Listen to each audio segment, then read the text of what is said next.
అందరికీ నమస్కారం. ముందుగా ఈ వీడియోకి ఒక లైక్ కొట్టి మన ఛానల్ని సబ్స్క్రైబ్ చేసుకోండి. మీరు చేసే పూజలకు 1000 రెట్లు అధికంగా పుణ్య ఫలితం లభించాలంటే ఖచ్చితంగా ఈ వీడియో చూడండి. 199 మందికి తెలియని అద్భుతమైన దీపారాధన నియమాలు అలాగే తప్పుల గురించి ఈ వీడియోలో తెలుసుకుందాం. అప్పుడే మీ ఇంటికి పట్టిన కష్టాలన్నీ తొలగిపోయి మీ ఇంటికి మంచి రోజులు ప్రారంభమవుతాయి. మీ ఇంటిపై దేవుని ఆశీర్వాదం ఎల్లప్పుడూ ఉంటుంది. ముందుగా ఈ వీడియోకి ఒక లైక్ కొట్టి ప్రతి ఒక్కరూ జై శ్రీరామ్ అని కామెంట్ చేయండి. దీపారాధన చేసే ప్రతి ఒక్కరూ ఖచ్చితంగా తలస్నానం చేయాలి. పొరపాటున తలస్నానం చేయకుండా దీపారాధన చేయకూడదు. అయితే ఆరోగ్యం సహకరించక తలస్నానం చేయలేని వారు మామూలుగా స్నానం చేసి మీ తలపైన పసుపు నీళ్లు చిలకరించుకొని దీపారాధన చేయండి. అలాగే పూజ చేసే ఆడవారు ఖచ్చితంగా కాళ్లకు పసుపు రాసుకోవాలి. కాళ్లకు పసుపు రాసుకొని దీపారాధన చేస్తే పెళ్లి కాని వారికి త్వరగా వివాహం అవుతుంది. అలాగే పెళ్ళైన ఆడవారికి దీర్ఘ సుమంగళి యోగం సిద్ధిస్తుంది. ఇక పూజ గదిలో దేవుని ముందు వెలిగించే దీపం ఎప్పుడూ నేలపైన పెట్టకూడదు. వెలుగుతున్న దీపం కింద ఒక చిన్న పళ్ళాన్ని కానీ లేదా తమలపాకును కానీ పెట్టండి. అయితే మహాలక్ష్మీదేవి అనుగ్రహాన్ని పొందాలనుకుంటే దీపం కింద కొన్ని అక్షింతలు పోసి దీపారాధన చేస్తే మీ ఇంట్లో లక్ష్మీదేవి తిష్ట వేసుకుని కూర్చుంటుంది. అలాగే పూజ గదిలో దీపం వెలిగించేటప్పుడు దీపం కింద బియ్యపిండితో ముగ్గు వేసి ఆ ముగ్గుపైన దీపం పెడితే దేవతలు త్వరగా ఆకర్షిస్తారు. తద్వారా మీ పూజకు ఖచ్చితమైన పుణ్య ఫలితం లభిస్తుంది. ఇక పూజలో వాడే దీపం ప్రమిద వెండి, రాగి లేదా ఇత్తడి ప్రమిదలు మాత్రమే ఉపయోగించాలి. అయితే పొరపాటున కూడా స్టీల్ ప్రమిదలు ఉపయోగించకండి. ఇక చాలామంది ఆడవారు ఎప్పుడు పడితే అప్పుడు దీపారాధన చేసేస్తారు. కానీ ఉదయం బ్రహ్మముహూర్తంలో చేసే పూజలకు మాత్రమే ఫలితం దక్కుతుంది. అయితే ఉదయాన్నే దీపారాధన చేయలేని వారు సాయంత్రం 6 గంటల నుండి 7 గంటల మధ్యలో దీపారాధన చేయండి. దేవునికి దీపం వెలిగించేటప్పుడు ఖచ్చితంగా ఘంటానాదం చేయాలి. ఇలా చేస్తే మీ ఇంట్లో ఉన్న దుష్టశక్తులు నశించి మీ ఇంట్లోకి దేవతలు అడుగుపెడతారు. అలాగే దీపారాధనలో వాడే నూనె కల్తీ లేకుండా స్వచ్ఛమైనది ఎంచుకోండి. ముఖ్యంగా ఆవు నెయ్యితో కానీ నువ్వుల నూనెతో కానీ దీపారాధన చేస్తే చాలా మంచిది. అయితే పొరపాటున కూడా వేరుశెనగ నూనెతో దీపారాధన చేయకండి. అలాగే పూజ గదిలో వెలిగించే దీపం తూర్పు ముఖంగా కానీ ఉత్తర ముఖంగా కానీ వెలిగించాలి. అంతేకాని దక్షిణ ముఖంగా దీపారాధన చేయకూడదు. దీనివల్ల మృత్యు దోషాలు వెంటాడుతాయి. ఇక ప్రతి ఒక్కరూ వారానికి ఒకసారైనా పంచదీప తైలంతో దీపారాధన చేయాలి. అంటే 5 నూనెలు కలిపి మీ పూజ గదిలో దీపం వెలిగిస్తే ఎంత పెద్ద కష్టమైనా ఇట్టే తీరిపోతుంది. ఆముదం నూనె, ఆవు నెయ్యి, ఇప్ప నూనె, వేప నూనె, నువ్వుల నూనె ఈ 5 నూనెలు కలిపి దీపం వెలిగించి చూడండి. మీరు ఆశ్చర్యపోయే శుభ ఫలితాలు కలుగుతాయి. ఇక సాధారణంగా నువ్వుల నూనెతోనే దీపారాధన చేస్తాము. కానీ ఇప్ప నూనెతో దీపారాధన చేసినా చాలా మంచిది. ఇప్ప నూనె లక్ష్మీదేవికి చాలా ప్రీతికరమైనది. ముఖ్యంగా అప్పుల బాధలు, డబ్బు సమస్యలు ఉన్నవారు లక్ష్మీదేవి ముందు ఇప్ప నూనె వెలిగిస్తే 10 రోజుల్లోనే మంచి మార్పు కనిపిస్తుంది.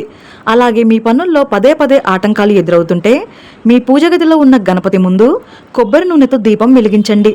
మీ పనుల్లో ఆటంకాలు లేకుండా దిగ్విజయంగా పూర్తి చేస్తారు. అలాగే పూజలో వెలిగించే దీపం కుందులకు ఖచ్చితంగా గంధం రాసి కుంకుమ బొట్లు పెట్టాలి. ఉంగరపు వేలుతో మాత్రమే దీపం ప్రమిదకు కుంకుమ బొట్లు పెట్టండి. అప్పుడే ఆ దీపానికి శక్తి పెరుగుతుంది. ఇక పూజలో వెలిగించే దీపాన్ని నేరుగా అగ్గిపుల్లతో వెలిగించకూడదు. ఏకహారతితో కానీ అగరబత్తితో కానీ దీపాన్ని వెలిగిస్తే చాలా మంచిది. అలాగే దీపాన్ని దేవునికి దగ్గరగా పెట్టకూడదు. ఎందుకంటే దేవుని పటానికి వేడి తగలకుండా చూసుకోవాలి. అలాగే దీపం కుందులో ముందుగా నూనె పోసిన తర్వాత వత్తులు వేసి దీపాన్ని వెలిగించాలి. అంతేకాని ముందుగా వత్తులు పెట్టి నూనె పోయకూడదు. పూజ గదిలో వెలుగుతున్న దీపం నుండి నూనె చుక్కలు కింద పడకూడదు. దీనివల్ల పూజా ఫలితం దక్కదు. అలాగే అంచులు పగిలిన దీపం ప్రమిదలను పూజలో ఉపయోగించకండి. లేదంటే మీ ఇంట్లో గొడవలు ఏర్పడతాయి. ఇక పూజ గదిలో పిండి దీపాలు వెలిగిస్తే కోరిన కోరికలన్నీ ఖచ్చితంగా నెరవేరుతాయట. ఇక ఆడవారు తలస్నానం చేసిన తర్వాత జుట్టు విరబోసుకొని దీపం పెట్టకూడదు. చక్కగా జడ వేసుకొని దీపం వెలిగించి దేవుడిని పూజిస్తే చాలా మంచి జరుగుతుంది. వెలుగుతున్న దీపం అకస్మాత్తుగా కొండెక్కితే వెంటనే దీపానికి నమస్కారం చేసుకొని ఓం నమః శివాయ అనే మంత్రాన్ని చదివి కొత్త దీపం వెలిగించండి. ఇక చాలామంది ఆడవారు దీపారాధన చేసేటప్పుడు భక్తి పాటలు పాడుతూ ఉంటారు. అయితే దేవునికి హారతి ఇచ్చే సమయంలో మాత్రం మౌనంగా ఉండాలి. మనసులో దేవుడిని స్మరిస్తూ దేవునికి హారతి సమర్పించండి. ఇక మీ దాంపత్య జీవితం బాగుండాలంటే ఆముదం నూనెతో దీపారాధన చేయండి. భార్యాభర్తల మధ్య గొడవలు లేకుండా ఉంటాయి. అలాగే లక్ష్మి కటాక్షం కోసం ఎర్రని ఒత్తులతో దీపారాధన చేయండి. ఎర్రని ఒత్తులు అంటే మీరు ఉపయోగించే తెల్లటి వత్తులకు కుంకుమ నీళ్లు అద్ది ఆ వత్తులను ఎండలో ఆరబెట్టి దీపారాధన చేస్తే లక్ష్మీ అనుగ్రహంతో అష్టైశ్వర్యాలు వరిస్తాయి. ఇక మీ మనసులో ఏదైనా కోరిక ఉంటే ఆ కోరిక వెంటనే నెరవేరాలంటే ప్రతి శుక్రవారం తమలపాకు పైన దీపారాధన చేయండి. మీ కోరిక తప్పకుండా నెరవేరుతుంది. ఎవరైతే జాతక దోషాలతో ఇబ్బంది పడుతున్నారో, దురదృష్టం వెంటాడుతుందో అలాంటి వారు వెలుగుతున్న దీపం నూనెలో 2 నల్ల నువ్వులు వేసి దీపానికి నమస్కారం చేసుకోండి. జాతక దోషాలన్నీ వెంటనే తొలగిపోయి అదృష్టం వెంటాడుతుంది. అదేవిధంగా వెలుగుతున్న దీపంలో 2 యాలుక్కాయలు వేస్తే మీ ఇంట్లో లక్ష్మీదేవి స్థిరంగా ఉంటుంది. అలాగే నూనెలో పచ్చకర్పూరం వేస్తే మీ ఇంటికి విపరీతమైన ధనాకర్షణ పెరుగుతుంది.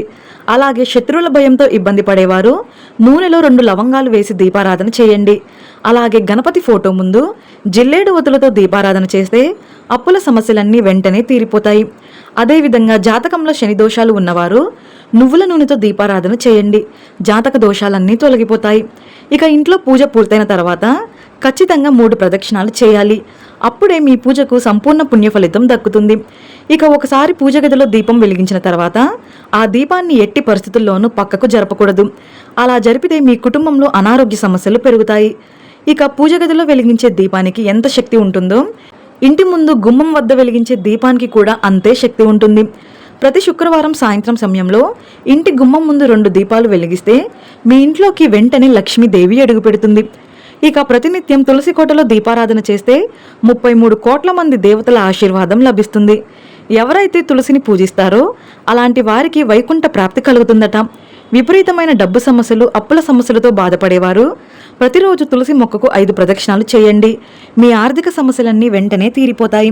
అలాగే ప్రతి మంగళవారం రోజున రాహుకాల సమయంలో అమ్మవారి దేవాలయంలో నిమ్మకాయ దీపం వెలిగిస్తే మీ కుటుంబం మొత్తానికి చాలా మంచి జరుగుతుంది. అమ్మవారి ఆశీర్వాదం మీ ఇంటిపై ఉంటుంది. అలాగే మనం తెలిసి తెలియక చేసే పాపాలన్నీ నశించాలంటే అరటినార ఒత్తులతో దీపారాధన చేయాలి. అదేవిధంగా మోక్ష ప్రాప్తి కోసం తామర ఒత్తులతో దీపారాధన చేయండి. ఇక వాస్తు దోషాలతో బాధపడేవారు వారానికి ఒకసారి మీ ఇంటి ఈశాన్యంలో దీపం వెలిగించండి. ఇంటికున్న వాస్తు దోషాలన్నీ తొలగిపోతాయి. అలాగే ఉత్తర దిశలో కుబేరుడు నివసిస్తాడు. కాబట్టి మీ ఇంటి ఉత్తర దిశలో దీపం వెలిగిస్తే మీ ఇల్లంతా డబ్బుతో నిండిపోతుంది. అలాగే వెలుగుతున్న దీపాన్ని పొరపాటున కూడా నోటితో ఊదకండి. ఇక దీపం వెలిగించేటప్పుడు లేదా దీపంలో వత్తిని సరిచేసేటప్పుడు చూపుడు వేలును అస్సలు ఉపయోగించకండి. కేవలం బొటన వేలు, ఉంగరపు వేలు లేదా మధ్య వేలు మాత్రమే ఉపయోగించండి. దీపం ప్రమిదలో నూనె పోసేటప్పుడు ప్రమిదలో నీటి చుక్కలు లేకుండా చూసుకోండి. తడి దీపంలో నూనె పోసి దీపారాధన చేస్తే చప్పుడు వస్తుంది. దీపం నుండి చప్పుళ్ళు రాకూడదు. ఇది చాలా అమంగళకరం. అలాగే వెలుగుతున్న దీపం జ్యోతి గాలికి ఊగకూడదు. నిలకడగా లేని జ్యోతి వల్ల కుటుంబంలో ఆర్థిక సమస్యలు ఏర్పడతాయి. ఇక సైంటిఫిక్ పరంగా చూసుకుంటే పూజ గదిలో వెలిగించిన దీపాన్ని 1 నిమిషం పాటు రెప్పవేయకుండా చూస్తే మీ కంటి చూపు మెరుగుపడుతుంది. ముఖ్యంగా ఐసైట్ ఉన్న వారికి ఇది చాలా బాగా పనిచేస్తుంది. ఈ వీడియో మీకు నచ్చితే లైక్ చేసి సబ్స్క్రైబ్ చేసుకోండి. జై శ్రీరామ్.